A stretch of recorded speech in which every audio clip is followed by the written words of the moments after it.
आज हम एक ज्योतिष का नया विषय ले रहे हैं दोस्तों।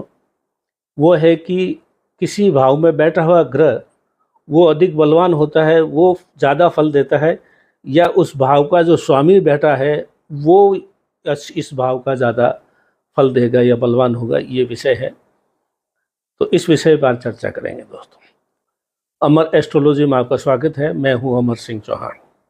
अक्सर नए ज्योतिष सीखने वाले या जो वैसे भी थोड़ा बहुत ज्योतिष का ज्ञान रखते हैं, वो यहाँ आके कंफ्यूज हो जाते हैं कि किसी भाव में बैठा हुआ ग्रह ज़्यादा फल देगा या ज़्यादा बलवान माना जाएगा, या उस भाव का स्वामी जहाँ बैठा है वो ज़्यादा फल देगा या ज़्यादा बलवान हो जाएगा। इन दोनों पे चर्चाएं करते हैं दोस्तों। एक उदाहरण कुंडली लिए हमने, ये कन्या लगन की कुंडली है। इसमें गुरु बैठा है फर्स्ट हाउस में, लगन में ही हमने 6 नंबर राशि लिखी है कन्या। उसके अंदर बैठा कौन है? गुरु ग्रह। और कन्या राशि का स्वामी जो बुध है वो इस उदाहरण कुंडली में 10वें घर में बुध बैठा है।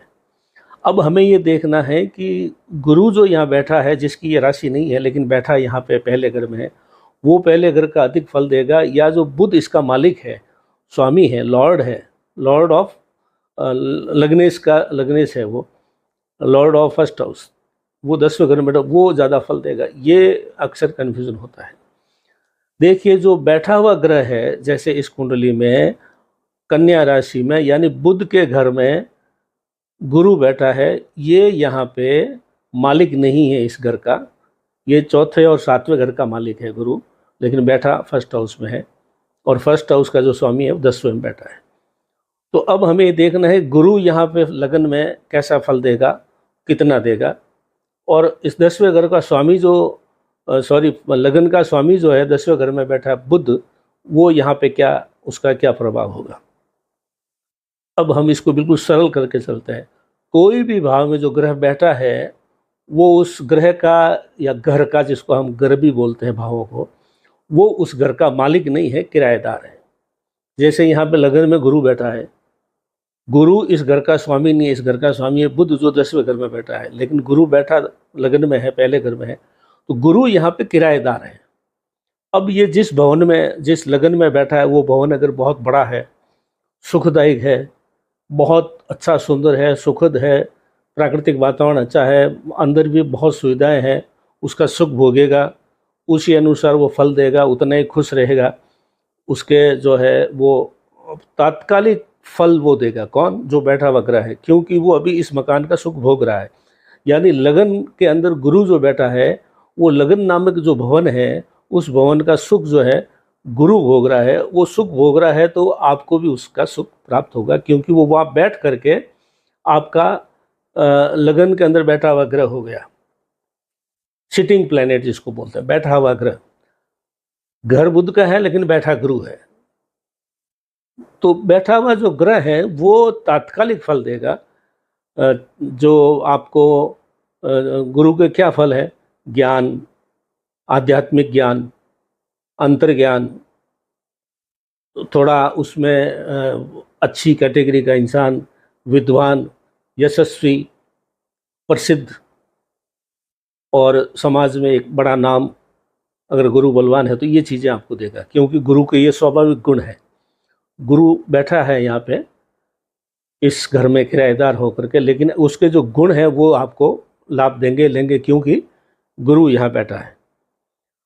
अब इसको देखें, इसका पूर्ण लाभ कौन देगा? तो इस घर का स्वामी जो है, कन्या राशि का स्वामी बुध है, वो 10वें घर में बैठा है।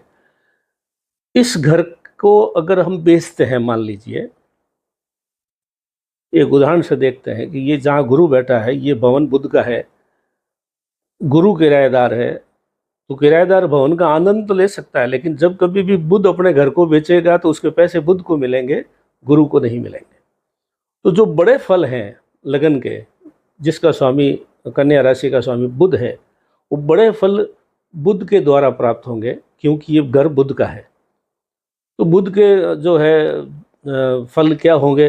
वही गुरु से मिलते जुलते ही फल होते हैं। बुध जो है बुद्धि देता है, तात्कालिक ज्ञान देता है, परीक्षाओं में सफलता देता है, मित्रता देता है, बुद्धि देता है, और आपको एक आभास प्राप्त करने की कोशिश देता है, लिखने पढ़ने का शौक़ देता है, लेखक बनाता है। आपको प्रिंटिंग के क्षेत्र में या आपको शिक्षा के क्षेत्र में प्रिंसिपल डायरेक्टर वगैरह बनाता है।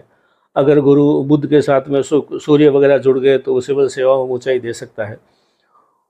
तो लगन में बैठा गुरु है लेकिन लग्नेश बैठा है बुध, तो इस घर का जो पूर्ण फल है, अंतिम फल है, वो बुध देगा। जैसे कि मैंने एक बोलचाल की भाषा में बताया कि ये घर अगर बेचते हैं तो इसके पैसे बुध को मिलेंगे क्योंकि इसका मालिक बुध है। गुरु किराएदार है, ये घर का आनंद भोग सकता है क्योंकि किराए दे के रह रहा है। तो ये वो सुख प्राप्त कर सकता है जो तात्कालिक सुख है मकान के। लेकिन प्रॉपर्टी का जो भाव बढ़ते हैं, प्रॉपर्टी आज आपने 50 लाख में खरीदी है, कल 1 करोड़ की होगी तो वो बुध की होगी, क्योंकि ये भवन बुध का है।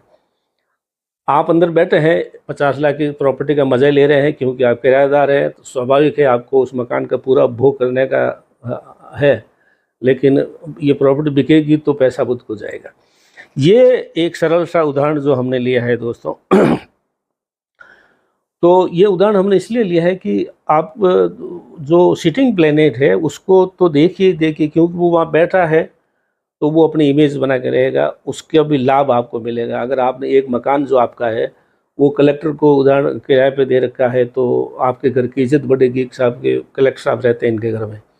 और अगर आपने किसी गुंडे को दे रखा है या तस्कर को दे रखा है तो लोग कहेंगे कि तस्कर रहता है इनके घर में, तो उतना लाभ और हानि आपको मिलेगा।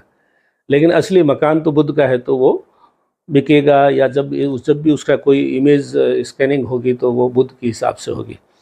तो ये हमेशा ध्यान रखें, जो ज्योतिष सीखने वाले लोग हैं या जो वैसे भी थोड़ा बहुत अच्छी से ध्यान कर सकते हैं कि घर क्या होता है, लग्नेश क्या होता है, भाव क्या होता है, भावेश क्या होता है, उनके लिए भी ये वीडियो था। और सुंदर वीडियो है कि सिटिंग प्लैनेट का क्या काम है और लॉर्ड का क्या काम है। लॉर्ड कहीं बैठ के अंतिम रिजल्ट वो देगा, बाकी छोटी परीक्षाएं जो है तिमाही छमाही वो जो है सिटिंग प्लैनेट देगा। अमर एस्ट्रोलॉजी में आज इतना ही दोस्तों, धन्यवाद।